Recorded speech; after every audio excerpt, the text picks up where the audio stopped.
سبھی ناظرین کی خدمت میں میرا پیار بھرا آداب۔ دوستو، آپ دیکھ رہے ہیں خورشید خان کا اردو ادب چینل۔ دوستو، میں نے آپ کو پڑھایا ہے ابھی تک نیٹ یونٹ نمبر 5 پر، ابھی وہی چل رہا ہے چیپٹر۔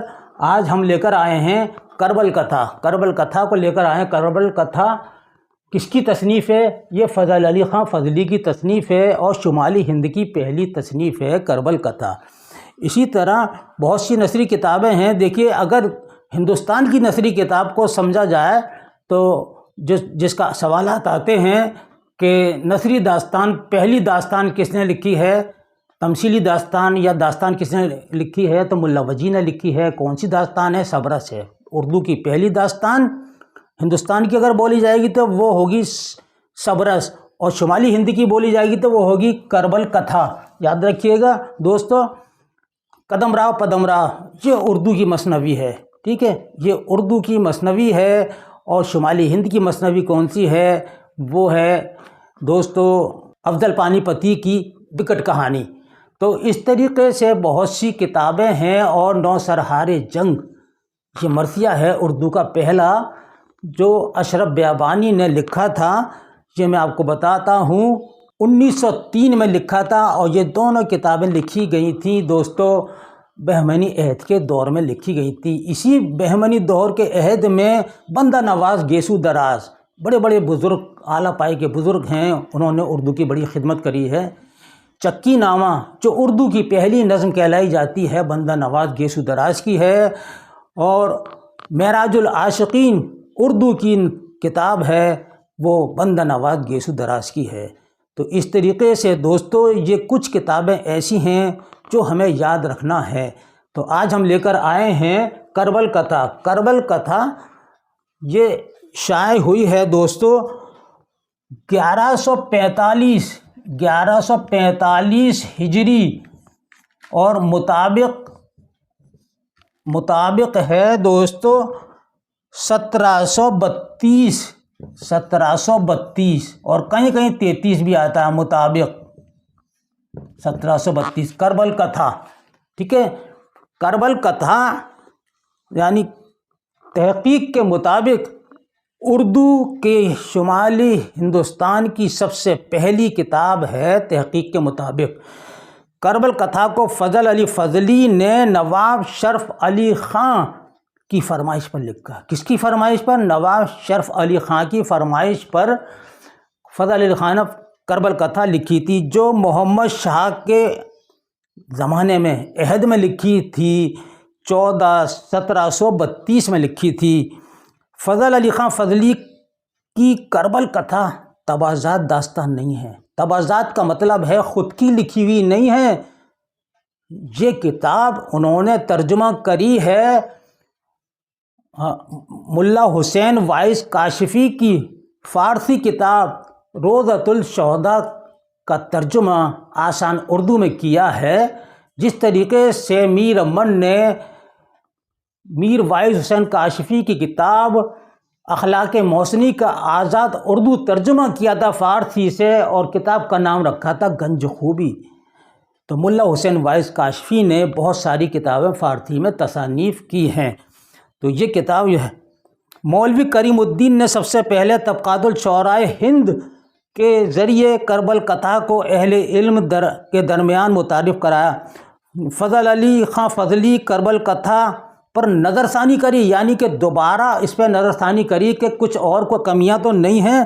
تو 1161 ہجری کے مطابق 1748 میں احمد شاہ بادشاہ کے عہد میں کیا تھا۔ کربل کتھا لکھتے وقت فضل علی کی عمر 22 یا 23 سال کی تھی۔ دوستو 22 سال اور 23 سال کی کوئی عمر ہوتی ہے؟ یہ تو کھیلنے کودنے کے دن ہوتے ہیں۔ یہ تھا ذوق، یہ شوق تھا۔ تو 22-23 سال کی عمر میں کربل کتھا کو، جبکہ کون پڑھانے والا تھا، کون استاد تھا؟ کوئی نہیں تھا۔ لیکن ذہن دیکھیے، یہ سب اللہ کا کرشمہ ہے۔ کربل کتھا میں 12 ابواب ہیں، یاد رکھیے گا 12 ابواب ہیں کربل کتھا میں، اور 5 فصلیں ہیں کتنے ابواب ہیں؟ 12 ابواب ہیں اور 5 فصلیں ہیں۔ دوستو آخر وقت تک دیکھیے گا، ویڈیو کو لائک کیجیے گا، شیئر کیجیے گا۔ اگر پہلی بار آپ دیکھ رہے ہیں تو چینل کو ضرور سبسکرائب کیجیے گا، کیونکہ ابھی میں آپ کو تفصیل سے بتانے والا ہوں، اور آخر وقت تک آپ اس ویڈیو کو ضرور دیکھیے گا، یہ آپ سے میری گزارش ہے۔ کربل کتھا فضلی نے کسی ادبی مقصد سے نہیں بلکہ مذہبی ضرورت کے پیش نظر لکھا تھا۔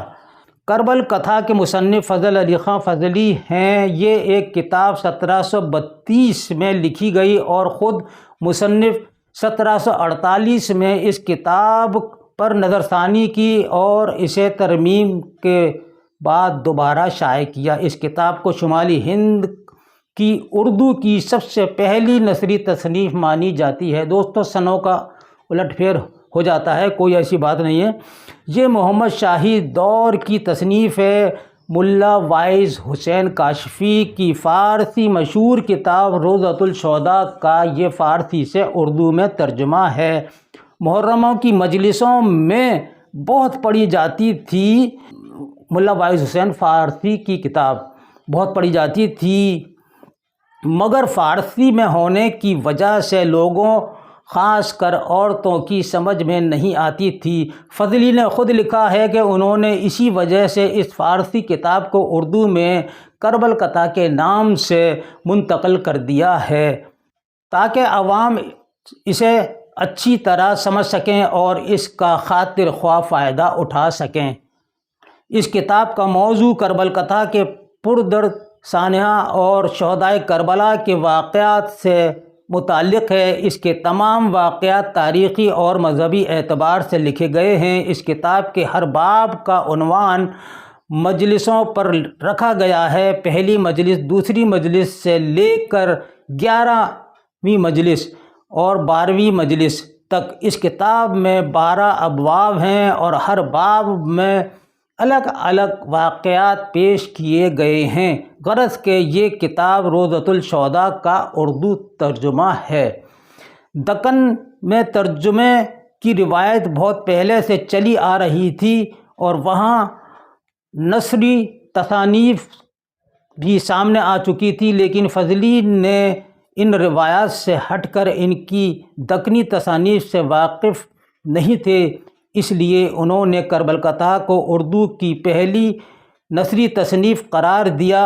بلا شبہ ان کی یہ تصنیف شمالی ہند کی پہلی نثری تصنیف تو ضرور ہے، لیکن اگر دکن کو بھی اس میں شامل کر لیا جائے تو کربل کتھا کا نمبر بہت بعد میں آتا ہے۔ کربل کتھا سب سے پہلے مولوی کریم الدین نے 1848 میں طبقات الشعراء ہند میں متعارف کرایا تھا۔ ڈاکٹر اسپرنگر نے اس نسخے کو محفوظ رکھا اور پروفیسر مختار الدین احمد آردو نے اسپرنگر کے کتب خانے سے، جو ٹوبکن ہائیڈلبرگ میں تھا، 1955 میں ڈھونڈ نکالا۔ اس طرح اس کتاب کو منظر عام پر لانے کا سہرا پروفیسر مختار الدین احمد آردو کے سر جاتا ہے۔ اس کتاب کا ایک مشہور قصہ ہے خون ناحق۔ بہت غور سے سنیے گا دوستو، یہ اسلامی کتاب کا ہے۔ خون ناحق بھی اسی سے ہی ماخوذ ہے۔ مضمون خون ناحق فضل علی خان فضلی کی تصنیف کربل کتھا سے ماخوذ ہے۔ اس سبق میں فضل علی خان فضلی نے مسلم بن عقیل کے 2 کم عمر لڑکوں محمد اور ابراہیم کی شہادت کا واقعہ پیش کیا ہے۔ لکھا ہے کہ جب حضرت مسلم بن عقیل شہید کر دیے گئے تو جاسوسوں نے ابن زیاد کو بتایا کہ مسلم بن عقیل کے 2 لڑکے جو بے حد کم عمر اور حسین و جمیل ہیں، اسی شہر میں کہیں چھپے ہوئے ہیں۔ اس خبر کے معلوم ہوتے ہی ابن زیاد نے حکم دیا کہ تمام شہر میں اعلان کر دو کہ جو بھی ان لڑکوں کو پائے فوراً حاضر کرے، اور اگر کسی نے انہیں پناہ دینے کی کوشش کی تو انجام اچھا نہیں ہوگا۔ یہ دونوں لڑکے شہر قاضی کے گھر میں چھپے ہوئے تھے۔ قاضی شہر اہل بیت کے خیر خواہوں میں تھا، یعنی کہ سنت سے تھا۔ جب قاضی نے ابن زیاد کا یہ اعلان سنا تو ان دونوں لڑکوں کو بلا کر کہا کہ تمہارے والد کو تو ان کے دشمنوں نے شہید کر دیا ہے، تمہارے والد کو شہید کر دیا ہے، اور اب ابن زیاد تمہاری تلاش میں ہے اور یہ منادی کروا دی گئی ہے، میں چاہتا ہوں کہ تمہیں مدینہ بھیج دوں۔ یہ کہہ کر قاضی صاحب نے اپنے لڑکے جس کا نام تھا اسد، اس سے کہا کہ ان دونوں لڑکوں کو لے جاؤ اور ایک قافلہ آج ہی حج پر مدینہ کے لیے روانہ ہو رہا ہے، انہیں ان کے ساتھ کر دو۔ چلتے وقت قاضی صاحب نے ان دونوں لڑکوں کے جیب میں 50 اشرفیاں ڈال دیں تاکہ وقت ضرورت کام آئیں۔ جب قاضی صاحب کے لڑکے اسد دونوں لڑکوں کو لے کر شہر سے باہر نکلے تو دیکھا قافلہ روانہ ہو چکا ہے، لیکن قافلہ جاتا ہوا دکھائی تو دے رہا تھا۔ اس نے ان دونوں لڑکوں سے کہا کہ تیز تیز چلو، قافلہ مل جائے گا۔ وہ لڑکے چل پڑے لیکن راستہ بھٹک گئے، بھول گئے راستہ۔ دونوں بچے یکایک جاسوسوں نے انہیں پکڑ لیا، دونوں نے مسلم بن عقیل کے بچوں کو پکڑ لیا اور ہاتھ باندھ کر ابن زیاد کے پاس انہیں لے گئے اور کہا انہیں جیل بھیج دیا جائے یا مار دیا جائے۔ تو نہیں، انہیں جیل بھیج دیا جائے، اور ملعون یزید کو خط لکھا کہ ان کا کیا کیا جائے، انہیں مار دیا جائے یا رہا کر دیا جائے۔ جیل کا ایک پیادہ اہل بیت کے خیر خواہوں میں سے تھا، وہ بھی سنت تھا، اس کا نام تھا مشکور۔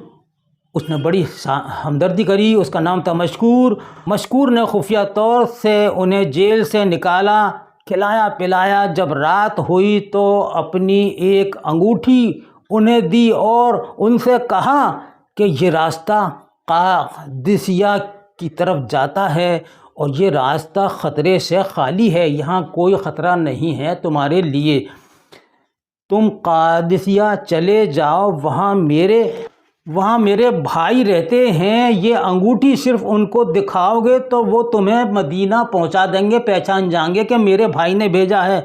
دونوں لڑکے راستے پر چل پڑے، لیکن جب تھوڑی دور گئے تو پھر راستہ بھول گئے، اور جب صبح ہوئی تو بڑے بھائی نے کہا کہ معلوم ہوتا ہے کہ ہم شہر کے قریب آ گئے ہیں، اس لیے جلد اپنی منزل پر پہنچیں تاکہ پھر نہ کوئی دیکھ لے۔ سامنے ایک میدان تھا کھجوروں کے، اس میدان میں ایک چشمہ بھی تھا، اور اس چشمے کے کنارے پر ایک پرانا درخت تھا، یعنی کہ پیڑ تھا۔ یہ دونوں اسی درخت پر چڑھ جاتے ہیں، اوپر چڑھ جاتے ہیں۔ نماز کے وقت ایک لڑکی لوٹا لے کر چشمے پر پانی بھرنے کے لیے آتی ہے اور ان دونوں کا پانی میں عکس دیکھتی ہے۔ وہ لڑکی نے ان دونوں کو چھپا ہوا دیکھ کر حال دریافت کیا تو انہوں نے کہا، یعنی کہ ان دونوں لڑکوں نے کہا اس لڑکی سے، اگر تو مسلمان ہے تو تب ہم اپنا احوال بتائیں گے، ورنہ نہیں۔ لیکن لڑکی نے جواب دیا، میں اہل بیت سے محبت کرتی ہوں اور ایک عورت کی غلام ہوں، اور وہ بھی اہل بیت سے محبت رکھتی ہے جس کی میں غلام ہوں۔ تم چلو، تمہیں میں ان کے پاس لیے چلتی ہوں اور ڈرو نہیں۔ جب لڑکی نے اس عورت کو ان دونوں کی خبر دی تو وہ ننگے پیر ان دونوں کو لینے کے لیے آ گئی۔ دونوں کو انہوں نے گلے لگایا اور والد کی شہادت پر افسوس کا اظہار بھی کرتی ہے وہ عورت۔ پھر کھلایا سلا دیا، خوشی کے مارے اپنی نوکرانی کو بھی اس نے آزاد کر دیا کہ تم ایسے بچوں کو لے کر آئی ہو۔ نوکرانی کو بھی آزاد کر دیا اور اس لڑکی سے کہا کہ ان لڑکوں کے بارے میں کسی کو خبر نہ ہو جائے، میرے شوہر کو بھی خبر نہ ہو جائے، کیونکہ وہ اہل بیت سے نہیں ہے، وہ اہل بیت کا دشمن ہے، خبر نہ ہو جائے انہیں۔ کیونکہ وہ اہل بیت کا دشمن ہے۔ رات کو شوہر آیا اور کھا پی کر سو گیا۔ رات کو شوہر آیا اور کھا پی کر سو گیا۔ جب آدھی رات ہوئی تو محمد نیند سے چونکا اور ابراہیم کو جگایا اور بھائی سے کہا، میں نے اپنے والد کو خواب میں دیکھا ہے کہ محمد صلی اللہ علیہ وسلم اور علی اور حسن کے ساتھ جنت کے باغوں میں گھوم رہے ہیں۔ جب حضور کی نظر ہم پر پڑی تو ہمارے والد سے کہا، اے مسلم، تم اپنے دونوں معصوموں کو ظالموں کے درمیان کیوں چھوڑ کر آئے ہو؟ تب ہمارے والد نے جواب دیا کہ کل تک وہ بھی میرے پاس آ جائیں گے۔ اس پر چھوٹے بھائی ابراہیم نے بھی کہا کہ خدا کی قسم بھائی، میں نے بھی یہی خواب دیکھا ہے۔ اور پھر دونوں ایک دوسرے سے لپٹ کر زار زار رونے لگے۔ رونے کی آواز سن کر عورت کا شوہر جو ہے، جس کا نام حارث تھا، یعنی دشمن تھا، وہ اہل بیت کا حارث تھا، اس شوہر کا نام، اٹھ گیا اور ان دونوں کو روتا ہوا دیکھ کر ان سے رونے کی وجہ پوچھی۔ لڑکوں نے اسے ہمدرد جان کر پوری بات سچ سچ بیان کر دی۔ اس کے بعد حارث نے انہیں تکلیف دینی شروع کر دی۔ رات میں ہی ان دونوں کو ایک کمرے میں سختی سے بند کر دیا اور چابی اپنے پاس رکھ لی، اور صبح ان دونوں کو نکال کر وہاں دریائے فرات کی طرف چلا۔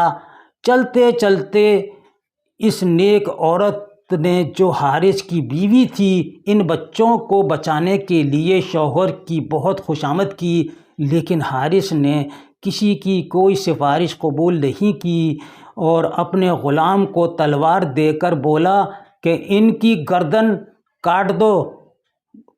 تو وہ غلام نے حارث کی بیوی کا دودھ پیا تھا اور وہ بھی اہل بیت سے محبت رکھتا تھا، اس لیے اس نے قتل کرنے سے انکار کر دیا۔ اس پر حارث کو غصہ آیا اور اس نے غلام پر حملہ کر دیا اور چاہا کہ غلام کے ہاتھ سے تلوار لے کر ان دونوں لڑکوں کو، غلام کو بھی قتل کر دے۔ اتنے میں حارث کا لڑکا آ گیا۔ یہ لڑکا اہل بیت کے خیر خواہوں میں سے تھا۔ لڑکے نے کہا، اے میرے والد، تجھے شرم نہیں آتی کہ یہ غلام میرا دودھ پیتا ہوا شریک بھائی ہے اور تو اسے قتل کر دینا چاہتا ہے؟ لیکن حارث نے کوئی پرواہ نہیں کی، بغیر اس کے کہ غلام کو قتل کر ڈالا۔ حارث نے غلام کی ہلاکت کے بعد حارث کے لڑکے نے اسے بہت برا بھلا کہا۔ اس پر حارث نے خود اپنے لڑکے کو بھی مار ڈالنے کی بھی دھمکی دی کہ تو خاموش ہو جا ورنہ تجھے بھی قتل کر ڈالوں گا۔ ادھر اس کی نیک بیوی رو رو کر کہہ رہی تھی، اللہ کے واسطے ان بے گناہوں کو مت مارو اور انہیں زندہ ابن زیاد کے پاس لے جاؤ۔ اس پر حارث نے جواب دیا کہ اگر شہر لے جاؤں گا تو لوگ ان کو مجھ سے چھین کر مار ڈالیں گے، تو انہیں یہی نہ قتل کر دوں۔ غرض کہ حارث نے کسی ایک کی نہ سنی اور چاہا کہ لڑکوں پر تلوار چلائے، لیکن اس وقت اس کی بیوی اس سے لپٹ گئی اور کہا کہ خدا کے واسطے ڈرو اور قیامت کے دن سے ڈرو۔ پھر حارث نے وہی تلوار اپنے بیٹے پر چلا دی اور ایک ہی وار میں اسے ختم کر دیا۔ اس سے پہلے وہ اپنی بیوی کو بھی زخمی کر ہی چکا تھا، اب اس نے اپنی بیوی پر اور بھی وار کر کے اس کو اس قابل کر دیا کہ وہ اٹھنے نہ پائے۔ اس کے بعد وہ ان لڑکوں کے پاس گیا۔ لڑکوں نے پھر اس سے درخواست کی کہ مجھے مت مارو، مجھے زندہ ابن زیاد کے پاس لے چلو۔ حارث نے کسی کی نہیں سنی اور پھر پہلے محمد کا سر جسم سے الگ کر دیا اور دریائے فرات میں بہا دیا اور پھر چھوٹے بھائی ابراہیم کا سر تن سے جدا کر دیا اور جسم کو دریائے فرات میں پھینک دیا۔ انا للہ و انا الیہ راجعون۔ دوستو یہ تھا کربل قطع کا مختصر خلاصہ۔ 29 تاریخ کو پوچھے گئے 3 سوالات۔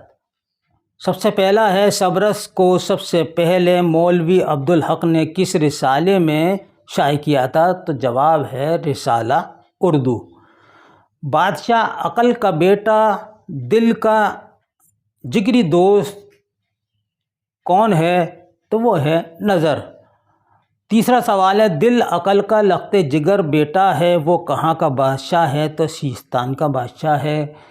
اور جن لوگوں نے صحیح جواب دیا ہے ان کے نام ہیں Sana Ansari, S F Hashmi Mahoba U P سے، سلمان خان، محمد مدثر رانچی سے، صوفیہ پروین راجستھان سے، نعمان خان، بشرا علیم کانپور سے، احکام عادل طاہرہ خانم بریلی سے اور عشرت علی پیلی بھیت سے۔ دوستو آپ سب کو مبارک ہو۔ اور آج کے میں 3 سوال دے رہا ہوں، تینوں سوالوں کو نوٹ کر لیجیے گا۔ پہلا سوال ہے کربل قطع کس فارسی کتاب کا اردو ترجمہ ہے؟ دوسرا سوال ہے کربل قطع میں کتنی مجلسیں ہیں؟ تیسرا سوال ہے کربل قطع کا خاتمہ کتنی فصلوں پر ہے؟ ان کے جواب آپ جلد سے جلد دیجیے گا اور اپنا خیال رکھیے گا۔ ویڈیو طویل ہو گئی ہے اور اس کے ساتھ ہی مجھے اجازت دیجیے اور اب اللہ حافظ۔